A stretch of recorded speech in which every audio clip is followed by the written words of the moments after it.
नमस्कार, आप तिरुत न्यूज़ देख रहे हैं। मैं हूं आपके साथ निषेध ठाकुर। शक्ति की उपासना के पर्व का आज शुरुआत हो गया है। शारदीय नवरात्र की आज से शुरुआत हो गई है। महत्वपूर्ण यह है कि इस बार नवरात्र 8 दिन का होने वाला है। अलग अलग विद्वानों की अलग अलग राय है और आज हम इसी पे बात करने के लिए पहुंच गए हैं महोदय जी के पास और इनसे जानेंगे कि आखिर इस बार जो तिथियों को लेकर के संशय है, सर इस बार तिथि को लेकर के संशय बरकरार है और 8 दिन इस बार नवरात्र होने वाला है। हाँ, देखिए, मूल रूप से तिथियों को लेकर कोई संशय नहीं है। इस वर्ष पंचमी, षष्ठी और फिर सप्तमी, पंचमी और षष्ठी ये दोनों तिथियां एक ही दिन पड़ रही हैं, तो इस बात को लेकर कोई संशय नहीं है। लेकिन समाचार पत्रों में और सोशल मीडिया के कई सारे नेटवर्क चैनलों पर यह देखने को मिल रहा है कि देवी के आगमन को लेकर महत्वपूर्ण भ्रांति यहीं पर है कि देवी के आगमन को लेकर के अनेकानेक विद्वानों ने अपने मत प्रदान किए हैं। इसमें कुछ लोगों का मानना है कि देवी का आगमन डोली पर हो रहा है, तो ऐसे लोगों से कहना है कि देवी का जो आगमन होता है वह सप्तमी तिथि से उसका मान देखा जाता है। ज्ञातव्य हो कि जितने भी विद्वान हैं, जितने भी पूजा पंडाल हैं, जितने भी मंडप हैं या फिर माता दुर्गा के जितने भी मंदिर हैं, इन सभी जगहों पर आदि अनादि काल से हम सभी षष्ठी तिथि की संध्या काल में बिल्वाभिमंत्रण करते हैं। तो बिल्वाभिमंत्रण करने का तात्पर्य क्या है? उसमें हम युग्म फल, बेल के युग्म फल, जोड़े फल को निमंत्रण देते हैं।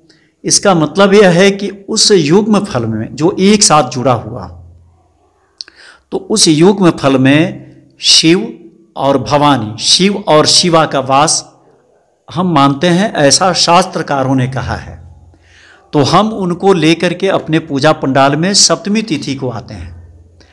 तो उस दिन से यह विधान है कि वह उस दिन जो भी दिन पड़ता है उस दिन के अनुसार देवी के आगमन का विधान रचा गया है।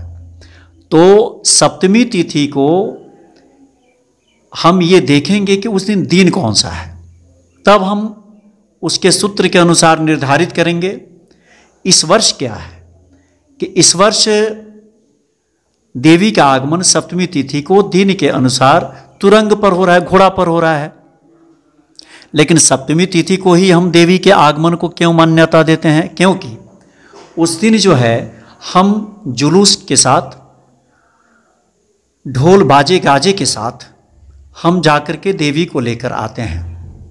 और ऐसी मान्यता है कि उस दिन देवी का आगमन जिस भी सवारी पर हो उसी सवारी को लेकर जाते हैं। माता अगर डोली पर दिन के अनुसार अगर उनको हमको लाना है तो हम डोली लेकर के जाते हैं, घोड़ा पर लाना है तो घोड़ा लेकर जाते हैं, हाथी पर लाना है हाथी लेकर के जाते हैं। इस तरह से हम अपनी व्यवस्था करते हैं और माता को लेकर आते हैं। तो इसका विधान सप्तमी तिथि से ही होना चाहिए, क्योंकि उसी दिन माता का आगमन होता है, पट खुलते हैं, नेत्र मिलन होता है, माता के मुख पर जो आवरण चढ़ा होता है उसको हम हटाते हैं, अपनी आंखें बंद करके कज्जल विधान करते हैं, माँ की आंखों में काजल लगाते हैं। और उस दिन से समस्त पंडालों में जितनी देवी देवताओं की प्रतिमाएं बनती हैं सबका मुख आवरण से मुक्त कर देते हैं, पर्दे हट जाते हैं और उसी दिन से पूजा आरंभ हो जाती है।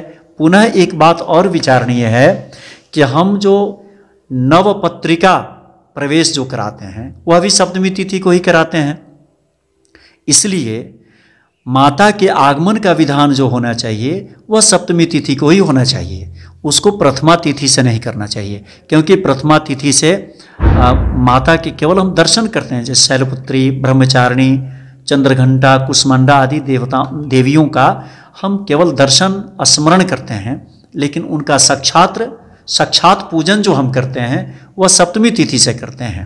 अवाहित सभी देवी देवताओं की पूजा उस दिन से आरंभ हो जाती है। भक्तों की भीड़ मंदिरों में उमड़ जाती है। तो एक इन सभी बिंदुओं पर विचार करना चाहिए कि उसका विधान हम प्रथमा तिथि से न करके हम सप्तमी तिथि से करें। इसलिए इस वर्ष देवी का आगमन डोली पर नहीं, देवी का आगमन घोड़ा पर हो रहा है। एक सवाल है, जो व्यूवर हैं वो जानना चाहते हैं कि जो दिन कम हुए हैं इसको किस तरीके से देखिए, अच्छा माना जाए या फिर नहीं?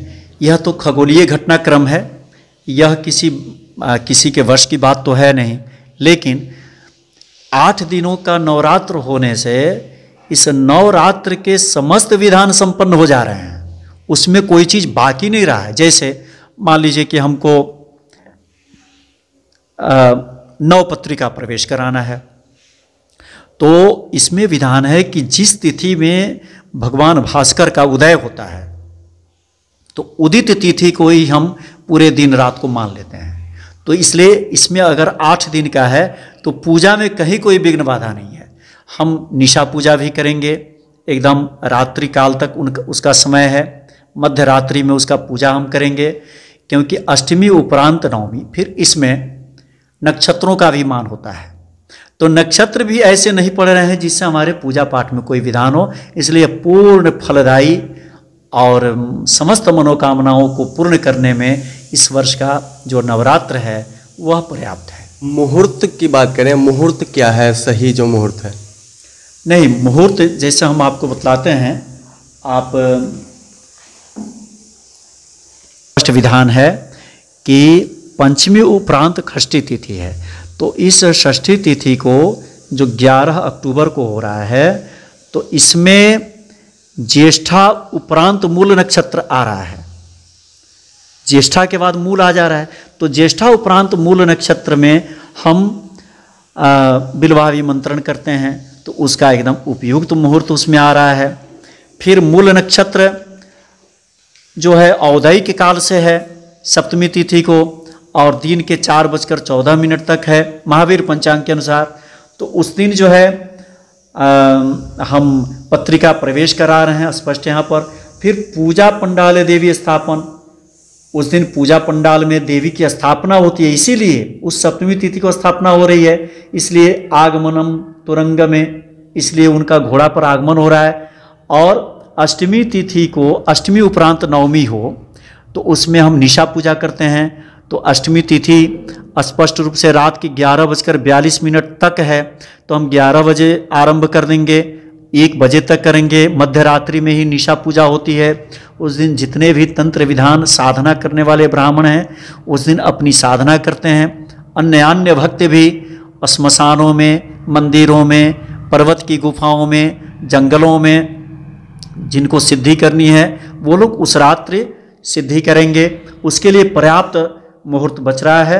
इसमें कहीं से कोई उसको लेकर कहीं कोई यहाँ पर कोई मतभेद नहीं है, और उसका कोई बुरा असर, बुरा प्रभाव पड़ने नहीं जा रहा है। तो ये थे हमारे साथ महोदय जी, जो नवरात्रि पर्व को लेकर के अधिक जानकारी दे रहे थे। जो भी संशय हमारे व्यूअर में था उस संशय को उन्होंने दूर कर दिया है। और भी अपडेट हम आप तक पहुँचाएंगे, तब तक के लिए मुझे दीजिए इजाज़त। नमस्कार।